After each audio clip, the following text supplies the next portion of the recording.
Hola, ¿qué tal a todos? Bienvenidos y bienvenidas una vez más a una nueva lección de Escuela Sabática. Comenzamos una nueva serie aquí en el canal de este repaso de las lecciones de Escuela Sabática. Terminamos uno hace poco del libro de Hebreos y ahora comenzamos uno nuevo, enfocado esta vez en el libro de Génesis, el primer libro de la Escritura. La palabra Génesis proviene del griego génesis, que significa origen, nacimiento, linaje, genealogía o descendencia. Esta palabra fue adoptada por el latín y luego usada en castellano o español. En español significa lo mismo, origen o principio de algo o proceso de formación. El primer libro de la Biblia debe su nombre al griego, pues así lo titularon en la Septuaginta, que es la versión griega del Antiguo Testamento. Sin embargo, en hebreo se le llamó usando la primera palabra que aparece en el libro. La palabra es Bereshit, que significa en el comienzo o en el principio. El libro de Génesis nos presenta el comienzo de la historia humana en este mundo y a la misma vez el inicio de la historia bíblica. Los dos primeros capítulos tratan de los comienzos del planeta Tierra y una ampliación de la creación del hombre y la mujer a la imagen de su creador. Además, en dicha creación, Dios instaura las dos instituciones más importantes para la sociedad humana, el matrimonio y el sábado como día de reposo. Por último, podremos observar la conexión que hay entre la creación y la redención, conceptos que nos llevan a descubrir la importancia del sábado en la raza humana. Así que les invito este trimestre a disfrutar de este maravilloso libro titulado El Libro de Génesis. El libro de Génesis comienza con la siguiente declaración: en el principio creó Dios los cielos y la tierra. De acuerdo al autor de la lección, Jacques Duquesne, en su comentario bíblico sobre el mismo libro, Génesis, en las páginas 40 y 41, en la creación hay un ritmo de 7 que dominan el pasaje. Incluso el número 7 se puede observar no solo en el periodo de 7 días, sino también a través de las múltiples repeticiones de sonidos, palabras y frases. En el versículo 1 podemos observar también cómo el 7 juega un papel importante. En hebreo, el versículo 1 se compone de 7 palabras que son las siguientes, y aquí la voy a poner aquí en la pantalla para que ustedes vean cómo se escribe en hebreo, y se leería de la siguiente manera: Bereshit bara Elohim et hashamayim vet haaretz, que significa, o que se traduce, en el principio creó Dios los cielos y la tierra. E incluso podemos observar una división en dos partes de 7 letras.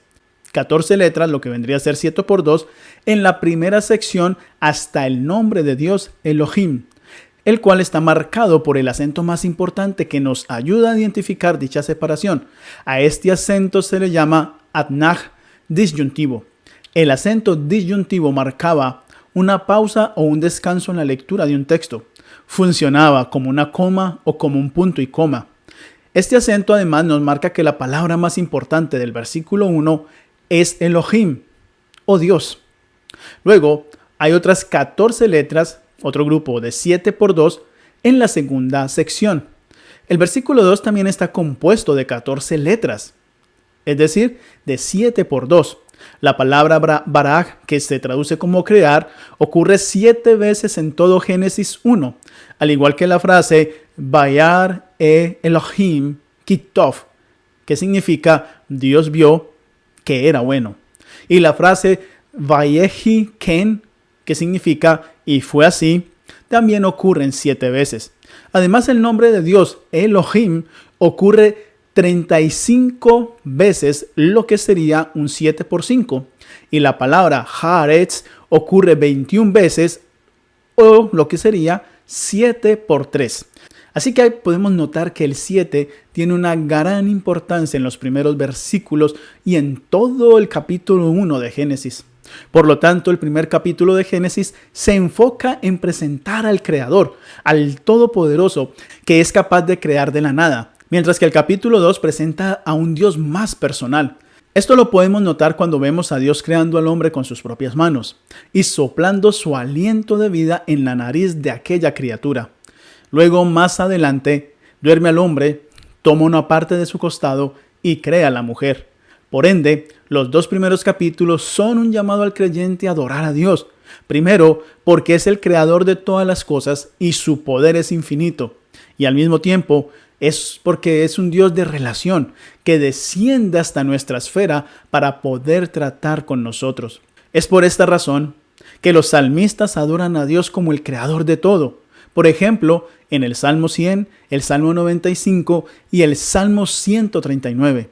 Quizás es debido a esto que el remanente de Apocalipsis 12 al 14, que predica el mensaje de los 3 ángeles, contiene también la adoración al Creador.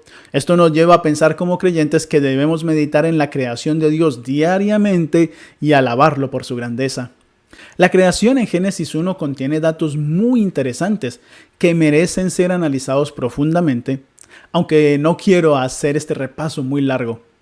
Por ejemplo, para hacer una referencia, cada día que pasa en la creación, Dios evalúa su obra como tov, es decir, como buena.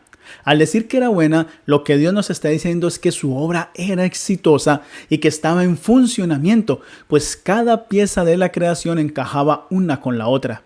De acuerdo a la lección del lunes, en referencia a la palabra tov, dice, esta palabra se refería a algo más que la eficiencia de una función.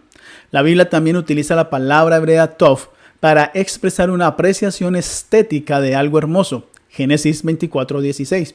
También se usa en contraste con el mal. Génesis 2:9, que se asocia con la muerte. Génesis 2:17. La frase era bueno significa que la creación estaba funcionando bien, que era hermosa y perfecta y que no había maldad en ella. La creación nos deja también otro aspecto, el paralelismo de 3 que se presenta en la narrativa. Este paralelismo sigue un patrón en el cual Dios crea un espacio en la primera sección de 3 y luego crea los elementos animados o inanimados en la segunda parte con el patrón de 3 con los cuales va a llenar el espacio de la primera sección. Déjenme ponerlo de esta forma para explicarlo mejor. Y aquí en la pantalla les voy a poner un gráfico para que ustedes se guíen mientras yo voy hablando. En la primera sección, la columna de la derecha, tenemos los 3 primeros días, el patrón de 3. El primer día Dios hizo la luz a la que llamó día, hizo las tinieblas a la que llamó noche, separó la luz de las tinieblas. En el segundo día Dios hizo una división de las aguas que estaban en esa esfera, en la tierra que estaba desordenada.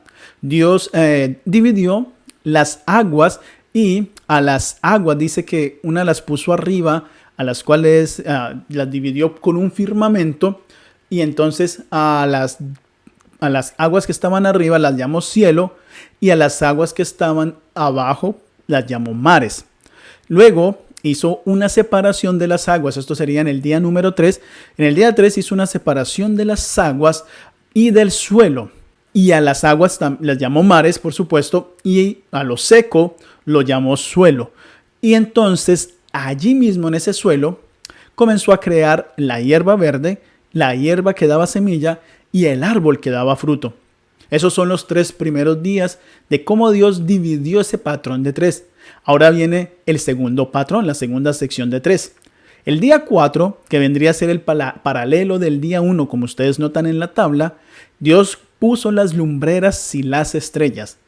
La lumbrera mayor para señorear en el día, la lumbrera menor para señorear en la noche, y también puso las estrellas.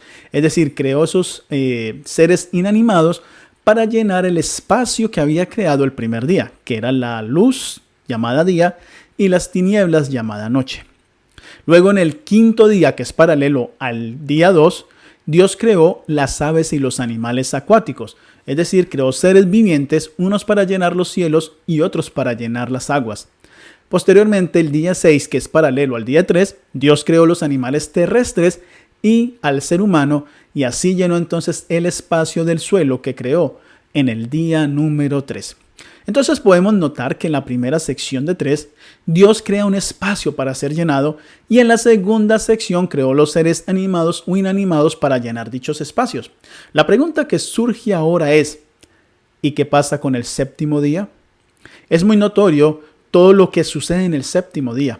En los 6 días anteriores ocurre el siguiente patrón. Dijo Dios la tarde y la mañana. Pero en el séptimo día ese patrón no existe. Es decir, Dios no crea ningún espacio físico para ser ocupado en el séptimo día, y menos ese día se marca con el patrón tarde y mañana, como sucede en los otros días. Asimismo, el séptimo día está fuera del patrón de 3 y 3.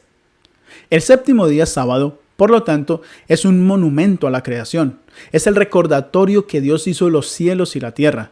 El sábado nos recuerda que Dios es el creador de este planeta, que no fue el Big Bang, ni la evolución, ni nada que se le parezca. El origen de la tierra y del universo tuvo su origen en un ser superior. La Escritura dice en Génesis capítulo 2, versículos 1 al 4 lo siguiente: fueron pues acabados los cielos y la tierra y todo lo que en ellos hay. El séptimo día concluyó Dios la obra que hizo y reposó el séptimo día de todo cuanto había hecho. Entonces bendijo Dios el séptimo día y lo santificó, porque en él reposó de toda la obra que había hecho en la creación. Estos son los orígenes de los cielos y de la tierra cuando fueron creados. Génesis, repito, capítulo 2, versículos 1 al 4. Ahora Moisés introduce entonces su narrativa sobre el séptimo día. Aunque pareciera que este pasaje pertenece a otro contexto, en realidad pertenece al mismo contexto de la creación. Al parecer, Dios ha cesado de crear. Sin embargo, sigue activo, y esto se demuestra en los 4 verbos que acompañan al sujeto, el cual es Dios. Y aquí viene quizás una de las cosas más importantes del séptimo día, tanto en la creación como a través de la historia. En los días anteriores, Dios había creado un espacio físico para ser habitado o llenado, y luego creó los seres vivientes y los astros para llenar esos espacios físicos. Pero el séptimo día, el espacio no es físico, es temporal, es decir, está relacionado con el tiempo. El espacio creado en el séptimo día es el tiempo, y ese espacio fue llenado solo con una cosa: la presencia misma de Dios. Fue la presencia de Dios la que llenó el séptimo día, y por esto es que este día es tan especial. En Génesis 2:3, la frase séptimo día aparece 3 veces, más 2 veces usando el pronombre que se refiere a ese día, como un énfasis que hace Dios para ese día. Luego en los 4 verbos tenemos un paralelismo entre la actividad de Dios en el séptimo día, siguiendo el patrón imperfecto, sujeto, imperfecto, es decir, el verbo imperfecto, luego el sujeto y luego el verbo imperfecto, y presentado en 2 líneas paralelas también. La primera línea describe lo que Dios hizo en el séptimo día: concluir y reposar. La segunda línea describe lo que Dios hizo al séptimo día: bendecirlo y santificarlo. El significado y la forma de los verbos en hebreo sugieren que el segundo verbo en cada línea debe entenderse como una acción resultante del primer verbo. De esta manera tenemos lo siguiente: Dios concluyó, en hebreo sería Vayekal Elohim, en el séptimo día. Y luego la segunda línea: y por lo tanto él reposó, Vayisbot, en el séptimo día. Luego las otras 2 líneas dicen lo siguiente: Dios bendijo Vayevarek Elohim, el séptimo día, y por lo tanto él lo santificó, Vayekadesh. En realidad la creación no terminó en el sexto día con la expresión y vio Dios todo cuanto había hecho y era bueno en gran manera de Génesis 1:31, sino que terminó en el séptimo día. Esto es importante para nosotros hoy en día, especialmente con nuestro entendimiento de nuestros trabajos. Nuestra semana laboral no termina en el sexto día, sino en el séptimo día, porque es en el séptimo día cuando podemos conectarnos con Dios libremente, sin carga alguna. Jesús en una ocasión dijo: el sábado fue hecho por causa del hombre y no el hombre por causa del sábado. Por tanto, el Hijo del Hombre es Señor aún del sábado. Eso lo encontramos en Marcos capítulo 2, los versículos 27 y 28. Lo que Jesús estaba diciendo es que el sábado fue hecho por causa del hombre, porque fue el único día completo de la creación que tanto Adán como Eva pudieron disfrutar. Adán y Eva no estuvieron presentes en los primeros 5 días de la creación y experimentaron tan solo una parte del sexto día. Por lo tanto, pudieron disfrutar el séptimo día completo al lado de Dios. Esto podría explicarnos por qué se excluyó la expresión tardes y mañanas del séptimo día, pues fue el único día completo de la creación que experimentaron los seres humanos, es decir, Adán y Eva. Es interesante que el séptimo día fue el último día de la creación, pero al mismo tiempo fue el primer día de la humanidad. Por lo tanto, el sábado es un santuario en el tiempo que nos demuestra que no solo debemos observarlo como una realidad espiritual, sino que también debemos observarlo en nuestra realidad temporal humana. El sábado es el final de la creación, que nos recuerda que el proceso de salvación requiere que algún día este mundo llegue a su final y que haya una nueva creación del cielo y la tierra. Esto lo podemos leer en Isaías 65:17 y en Apocalipsis 21:1. La frase concluyó o acabó la obra aparece en las 7 etapas de la construcción del santuario, allí en Éxodo 40:33. Asimismo, al final de los 7 años de la construcción del templo de Salomón, en Primera de Reyes, versículos 40 y 51. Para ir finalizando esta sección sobre el sábado, veamos lo que significa Él reposó y bendijo. Lo llamativo de la expresión Dios reposó es que el verbo reposar sea aplicado a Dios, cuando Dios no necesita descansar. Isaías 40:28 dice: ¿No has sabido, no has oído que el Dios eterno es Jehová, el cual creó los confines de la tierra? No desfallece ni se fatiga con cansancio, y su entendimiento no hay quien lo alcance. Entonces, ¿por qué Dios reposó? Esto puede entenderse de 2 maneras. La primera es que el autor bíblico está usando términos humanos para explicarle a humanos que el reposo de Dios es también su reposo, pues Él, Dios, comparte su reposo con los seres humanos. Es decir, el reposo de Dios es un regalo que la gracia nos trae para que nosotros también entremos en su reposo. Posteriormente, el 7º día llegaría a conocerse como el Shabbat o el Sabbat del Señor. Eso está en Éxodo 20:10 y en Éxodo 16:25. El cual el Señor les ha dado, dice Éxodo 16:29. La segunda forma de entenderse es que la acción de reposar también podría indicar que la presencia de Dios se posó en el 7º día, como cuando el arca de Noé se posó sobre el monte Ararat. La presencia de Dios fue puesta en el 7º día y por esa razón bendijo y santificó el 7º día, porque solo la presencia de Dios puede bendecir y santificar. Hay otro aspecto llamativo de la narrativa de Génesis 2, y es que Moisés nunca usa el sustantivo Shabbat para nombrar al 7º día. En cambio, solo usa el verbo conectado con Dios como su sujeto. Algunos han querido explicar esto de cierta forma para decir que ese 7º día no era el sábado como lo conocemos hoy día. Sin embargo, debemos tener en cuenta que cuando Moisés escribe el libro de Génesis, él ya conocía el Shabbat y todo lo que este día implicaba. Probablemente Moisés lo hizo así para que los lectores no se confundieran con los sábados ceremoniales que aparecían en el calendario hebreo de las festividades o de los festivales, los cuales están más ligados al 4º día que al 7º. El 7º día de la semana, por lo tanto, es independiente de las lunas nuevas y los meses que marcaban las fiestas judías. Luego de reposar en el 7º día, Dios lo bendice y lo santifica. Es interesante que Dios no bendijo ningún otro día de la creación, y solo las criaturas vivientes fueron bendecidas, incluyendo peces y humanos. También es llamativo que la bendición de Dios en Génesis 1 está conectada con la expresión fructificad y multiplicaos, allí en los versos 22 y 28. Por lo tanto, es paradójico que el único espacio de tiempo en el cual los seres humanos no deben trabajar, el 7º día, esté asociado con la promesa de fructificación y de abundancia. De esta manera, el autor de Génesis nos lleva a entender que la fructificación y la multiplicación dependen de nuestra relación con Dios. La bendición del 7º día para el ser humano radica en su relación con su Creador. Por eso Jesús dijo que el sábado fue hecho por causa del hombre, para que el hombre pudiera entrar en una relación santificadora con Dios. La palabra bendecir en hebreo, barak, también significa arrodillarse y adorar a Dios de rodillas.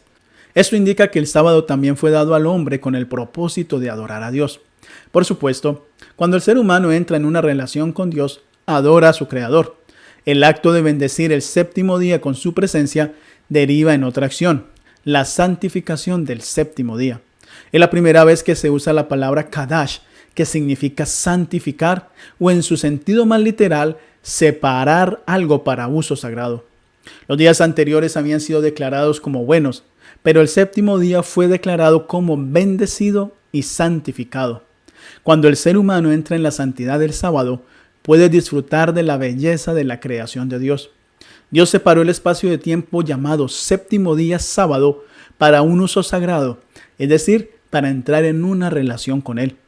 Nadie puede santificar el sábado si no entra en una relación con Dios, porque la santificación del sábado depende solamente de Dios. Dios no separó el tiempo del séptimo día solamente como un día de descanso o un día festivo o feriado para el ser humano, sino que lo separó para poder disfrutar de una relación especial con los seres humanos. La corona de la creación, como se diría popularmente, la cereza del pastel, fue la santificación del Shabbat. Por eso, el sábado sigue siendo importante para los hijos de Dios. En el sexto día de la creación, se nos introduce la creación del ser humano, la cual luego es expandida en el capítulo 2. En Génesis 1:26 tenemos lo siguiente. Entonces dijo Dios, hagamos al hombre a nuestra imagen, conforme a nuestra semejanza, y tenga potestad sobre los peces del mar, las aves de los cielos y las bestias, sobre toda la tierra y sobre todo animal que se arrastra sobre la tierra. A diferencia de los animales, los cuales fueron creados según su especie, una declaración hecha en tercera persona e indicando una relación entre ellos, los seres humanos fueron creados de acuerdo a la imagen de Dios. Según el idioma hebreo, los animales creados según su especie utiliza las siguientes palabras: leminehem, leminehu, leminach. El ser humano, por otro lado, fue creado quetzalmenu, que significa literalmente de acuerdo a nosotros y hace referencia a alguien afuera de ellos mismos. Por supuesto, todos sabemos que hace referencia a Dios. Además, en el versículo 24 se nos muestra que los animales tienen un dominio natural de acuerdo a su especie y a la misma vez son derivados de la tierra, mientras que los seres humanos no derivan de las bestias o de los animales, como sí enseña la hipótesis evolucionista, sino que tienen una referencia directa a Dios. Ahora bien, en la creación del ser humano se utilizan tres palabras que merecen atención. Veamos cómo dice. Allí dice, hagamos al hombre a nuestra imagen.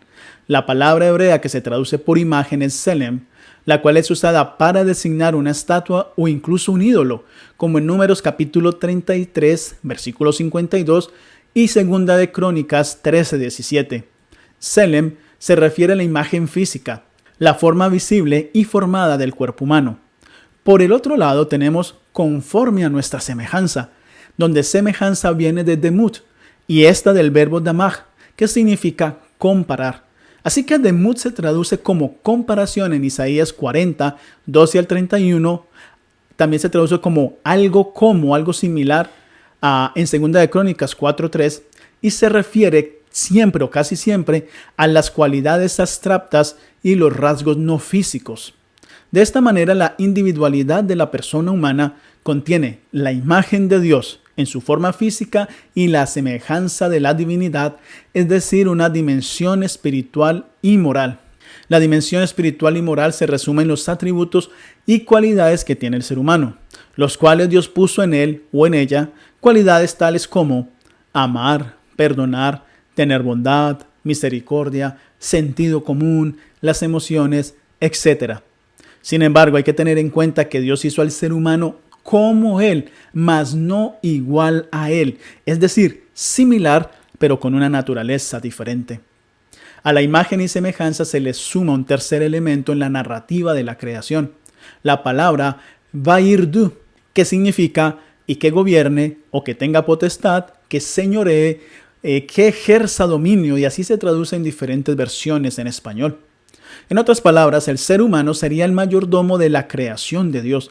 Así como Dios gobierna el universo, el ser humano gobernaría en su esfera de acción. Esto es importante porque significa que los seres humanos son mayordomos de Dios y deben cuidar la creación, algo que por lo general no sucede. En el capítulo 2, versículo 7, ahora se explica el proceso de creación del hombre. Allí observamos que Dios crea a Adán del polvo, es decir, su cuerpo físico, como el alfarero, de acuerdo a Jeremías 18:2, al Salmo 139, 13 al 15, también podemos observar Job 10:8. El verbo Baitzer, que se traduce como Él formó, describe la actividad artística de Dios. Podemos leer en Isaías 44, versículos 9 y 10. Y también enfatiza la dependencia de los seres humanos en su Creador. Podemos esto leerlo en Isaías 29:16. Luego, Dios sopla aliento de vida en la nariz de aquel cuerpo, dándole vida. Por lo tanto, el ser humano no es el resultado de dos materiales como el polvo y el aliento, sino de dos acciones divinas. Ahora Dios le da al hombre la capacidad de respirar y llegar a ser un ser viviente, o en otras palabras, un ser respirante viviente. Más adelante, luego se describe la creación de la mujer. La expresión allí que podemos leer, tomó una de sus costillas, del hebreo sela, ha sido de mucho estudio y análisis, pues no es muy clara la intención del autor de Génesis al utilizar esta palabra sela, que se traduce como costilla. Para muchos intérpretes esta palabra se considera como simbólica. La palabra zele casi siempre, en un 99% en la escritura, se traduce como lado, el lado. Pero aquí se traduce como costilla en Génesis. Por lo tanto, la costilla significa lado y podría representar compañerismo, igualdad o dirección, pues la mujer estaría al lado del hombre. También se podría interpretar como costilla, la costilla que está dentro del cuerpo, una costilla literal, significando humillación como opuesto a la cabeza. La interpretación de Adán en el versículo 23 nos ayuda a entender que costilla aquí se usa con el sentido de intimidad e identificación, ya que Adán dice, esta sí que es hueso de mis huesos y carne de mi carne. Todo esto indica que Eva es de la misma naturaleza de Adán, la cual no es inferior ni superior, sino igual. Una relación de compañerismo, apoyo e intimidad. Cada uno es el apoyo del otro. Por último, vamos a ver cuál era la responsabilidad del ser humano.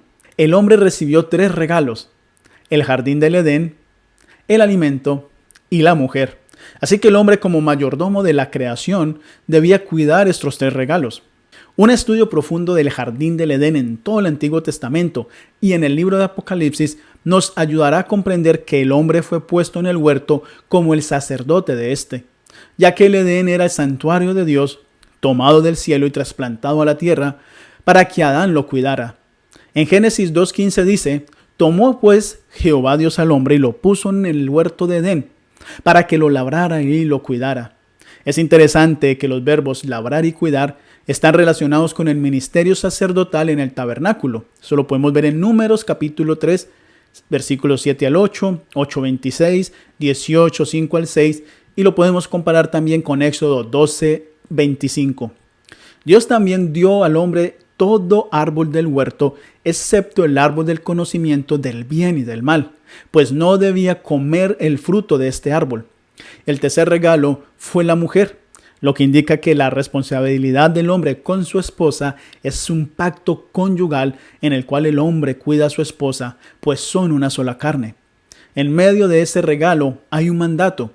El hombre debía dejar a su padre y a su madre para unirse a su mujer, de acuerdo a Génesis 2:24. Cabe resaltar que en la Biblia era más común el género masculino, por cultura, pero el mandato también aplica en la mujer. Ambos, hombre y mujer, deben dejar a sus padres y madres para unirse en una sola carne. El pacto del matrimonio es responsabilidad de los dos. Para finalizar, te haré una pregunta. ¿Qué significa la creación para ti? Como hemos visto, la narrativa de la creación nos da confianza en Dios, el cual tiene el poder de crear, de restaurar y de salvar. ¿Qué significa el sábado para ti? ¿Cómo lo observas? El sábado es la única porción de tiempo en toda la semana que fue bendecida y santificada por la presencia de Dios y que fue separada para que podamos reconciliarnos con Él. Por último, no solo somos responsables de este mundo, de la naturaleza y de los animales como creación de Dios, sino que también somos responsables de todo lo que Dios nos da. Así que espero que te haya gustado este repaso. Si es así, suscríbete. Si no lo has hecho, dale like. Si te gustó, dale me gusta y comenta así en la caja de comentarios qué tal te está pareciendo la lección, qué tal te pareció mi repaso. Espero que sea de una gran bendición este repaso para ti. Nos encontraremos en una próxima oportunidad. Que Dios les bendiga. Si te ha gustado este video, te invito para que te suscribas si no lo has hecho y para que le des clic en la campanita y de esta manera y YouTube te avise cuando subo mi próximo video. También te invito para que escribas en la caja de comentarios y me dejes tus impresiones. Y si me quieres apoyar, lo puedes hacer también con un like, con un me gusta y también para que compartas este video a aquellas personas que tú creas que se pueden beneficiar con este tipo de contenidos.